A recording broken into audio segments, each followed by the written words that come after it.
ये दोस्तों कबाड़ा है जो 100,000 फोन है, प्लस। असली है ही है वह। ये 100,000 प्लस ये कबाड़ा मिलता है। दोस्तों स्वागत बा आप सभी के हमारे चैनल भोजपुरी फैक्ट बॉक्स पर। दोस्तों आज के वीडियो वाकई में बहुत अलग होए वाला बा।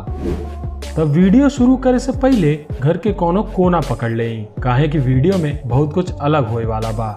अगर आप इस चैनल पर नया बाटी तो चैनल के सब्सक्राइब जरूर कर दें और हाँ बेल आइकन के दबावल मत भूलिए ताकि हमन के आए वाली हर नई वीडियो के नोटिफिकेशन आप सभी के आसानी से मिल सके।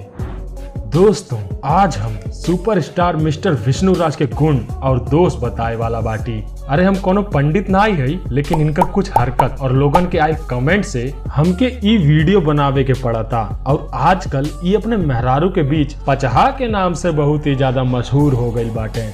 बाकी पहले आप सभी ई वीडियो के देखी।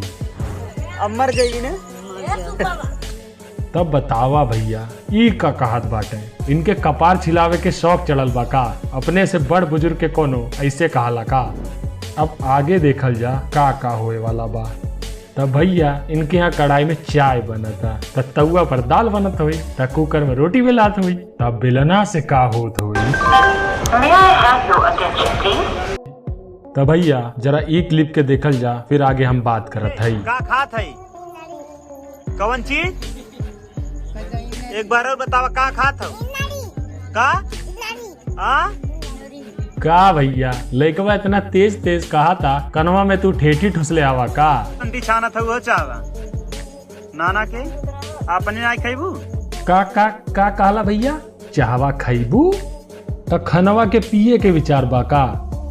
भैया यहाँ होत का बा हमके समझे नहीं आवता। कहीं कढ़ाई में चाय बना था और उहे चाहवा के खाए के विचार बना था। सलाई खाइबू?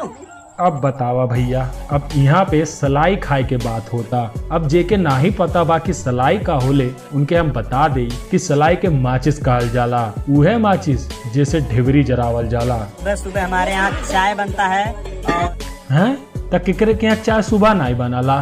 का चाय राती के 12 बजे बनी? सबके यहाँ चाय सुबह के ही बनाला। हेमे कौन नया बात बा हो विष्णु भैया? हम लोग के यहाँ चाय उठे से पहले तैयार हो जाले। तब भाई लोग अब इनकर दूसर वीडियो पर नजर मारल जा, जे में ई लाइव आयल रहना है। रुका भैया ई ओवर एक्टिंग करल बंद करा। केहू छोट लइको साफ साफ बता दे कि यहाँ ओवर एक्टिंग होता और ई खुद कहले रहले कि अब केहू के प्रमोशन नहीं करब। त इनकर कम्युनिटी पर आज भी दिन में कई वीडियो प्रमोट होले, उहे फ्री में नहीं 500 से 1000 रुपया में। ये बहन जो सारे मिलके हमको पागल बना रहे हैं, मादर चोट के बच्चे। तो कबाड़ा है जो 100,000। भैया ई कबाड़ा है त ई का है जन्नत? जब ई एप्पल के फोन के कबाड़ा कह सकेले त इनके कौन चीज सोना और चांदी लगेले। आज भी कई लोगन के सपना होला कि उहो भी एप्पल के फोन लेके अपने माले और समाज के बीच अपन रुतबा दिखावे, लेकिन इनके भैया ई आईफोन कबाड़ा लगाता।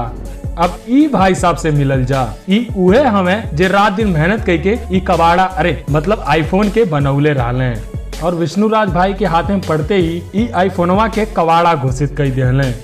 तब भाई लोग अगर ई कबाड़ा है तो हम कबाड़ा बटोरे वाला कबाड़ी बनल चाहत हई। तब भैया आप सबके भी मन में बा ऐसा कबाड़ा लेके कबाड़ी बने के? तो नीचे कमेंट बॉक्स में जरूर बतावल जाई। वीडियो पसंद आए तो वीडियो के लाइक शेयर और सब्सक्राइब करल मत भूलिया। जल्द मिलत हई एक नया रोमांचक वीडियो के साथ।